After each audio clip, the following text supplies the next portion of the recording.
Saka na kwatiri kuita zvekare pano paHadzirare 263 pano pachange ndichikuzivisai manews updates ezvinhu zviri kuitika munyika yedu yeZimbabwe. Kana uchiri mumwe wani pathis YouTube channel yokusubscribe mahara witena on the notification bell so that patinodzoka neamwe manews updates uchange uchingozvionera panapa uchange uchiwana manews updates ezvinhu zviri kutsviriridza munyika yedu yeZimbabwe nguva nenguva. Saka vadikani, ndinonzwa kufara kana ndauya panapa nemanews updates. Ndatisubscribei, ndatilike this video, ndatiwanzei malikes pathis video. Video ino irifambe kuwamanisha Mwari kuitira vanenge vasati kuona this video vanova vachibatsirikana nekuona this video. Saka malikes akatikoshera, kusubscribe kunobatsira kuti iwewe usazosarire pane zvinhu zviri kuitika munyika yedu yeZimbabwe. Sekuzwa kwamuri kuzviita muri yeZimbabwe nezvinotei tine mutambo watanga tinawo kwaProphet Emmanuel Makandiwa. Challenge iyi yainge iri challenge ye1 million. Ndakatombotaura nyaya iyi and takaiposta panapa this YouTube channel.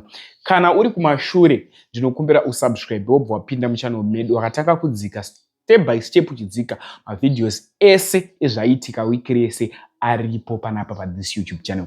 Zvisinei, pane mujaya uyu akatrenda nezuro akaswera achipisa after azama kuita mashiripiti kuchechi kwaProphet Emmanuel Makandiwa.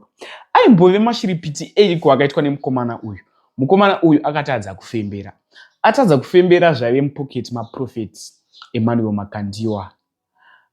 Pakamupisira akabva abvisa gemenzi. Akauya akapfeka gemenzi kunze rechiprofita, asi akazochinja gemenzi akuita kunge munhu arida kutendeuka kuchechi akasara ari musutu.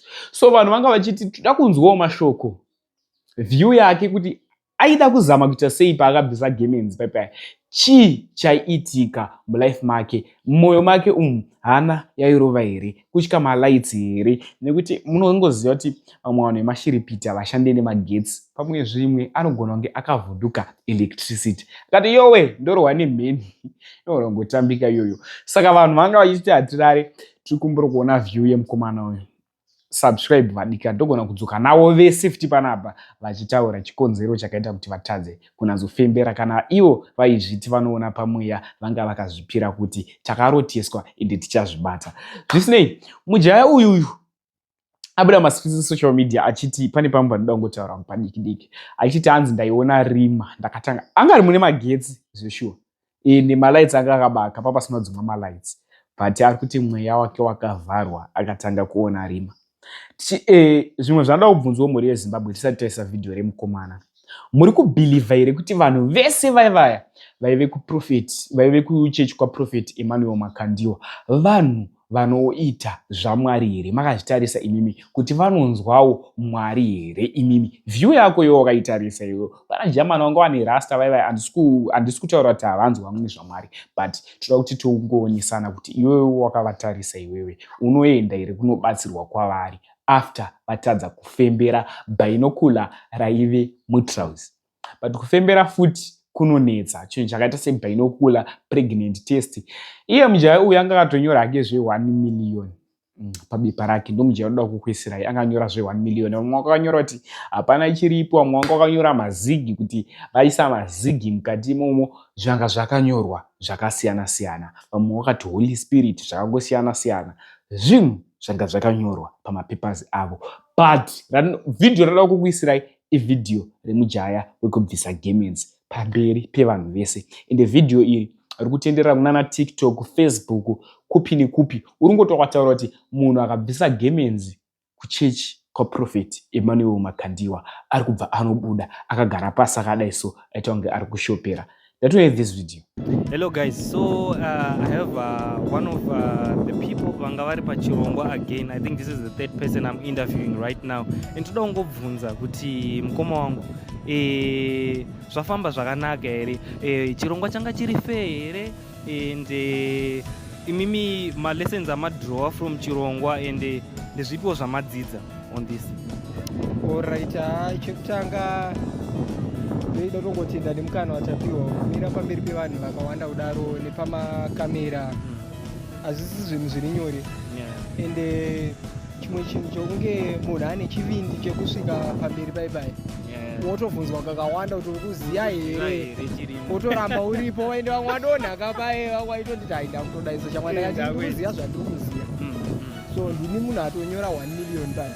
cheke Yeah. 1 million then ende ndo zvanga zvakatotaurwa naMweya Mutsvene handipotse baba handipotse but chinongoitika ndechekuti makatarisa shumba motarisa tsuro zvese zvakasikwa naMwari tsuro inenge ine prayer yekuti deliver me from evil shumba ichiti give me my daily bread kuna Mwari 1 zvese zvinoenda kuna Mwari 1 saka Mwari ndo vanosara vari panapo voti ndochiansa chipi indiro believer murume wemuhondo ndo conclusion yamazobva naye here kana izvo ndatogara ndotoziva kuti muhombe ndosaka nanchitoziva bosi ende chimwe chazotoitika paipai murume uyo ari more spiritual so zvinhu zvachinjwa paipai mumweya pai ini handipotse baba. There's one question that I want to ask you.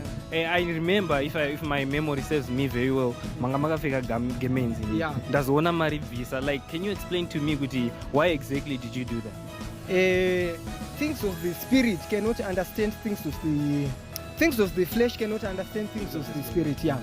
So nyaya yange ngoripo inyaya yekuti inini ndakaudzwa naMweya Mutsvene nezve 1 million check and ndantori confident ndosaka ndatoinyora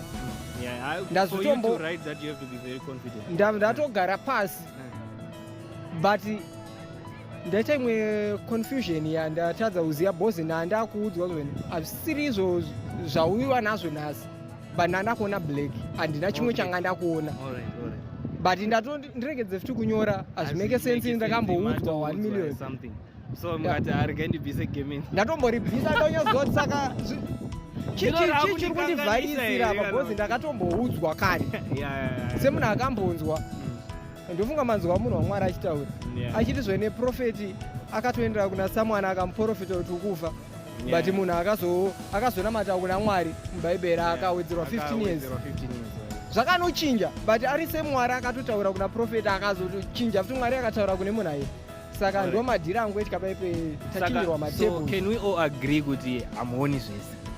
Aiwa indoona baba. Inini ndinoona baba. It's okay my brother. Thank you so much for your time. Thank you baba.